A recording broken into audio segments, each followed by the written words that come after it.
गए। साबिक सदर जनरल रिटायर्ड परवेज मुशर्रफ को कराची में सपुर्द खाक किया जाएगा। उनकी मैयत को पाकिस्तान मुंतकिल करने के लिए लवाहिकीन ने दुबई में पाकिस्तानी काउंसिल खाने में दरखास्त भी जमा करवा दी है और उनकी मैयत को लेने के लिए कल पाकिस्तान से खुसूसी तैयारा दुबई पहुंचेगा। इस बारे में मजीद हम जानेंगे। बोल न्यूज के नुमाइंदा जाहिद फारूक हमारे साथ हैं। जी जाहिद, आगाह कीजिएगा।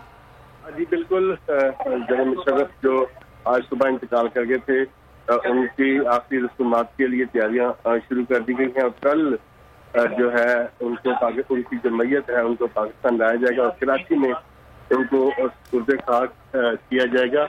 इस हवाले से पाकिस्तान एम्बेसी जो है उन्होंने हॉस्पिटल और दूसरे अकाम से बातचीत की है और लवाहिकीन ने भी उनको इस हवाले से बाकायदा तौर पर आगाह कर दिया है कि वो जनरल मुशर्रफ की जो डेड बॉडी है उनको पाकिस्तान लेके जाएंगे और कराची में उनको बरी किया जाएगा, उनको कब्रिस्तान में।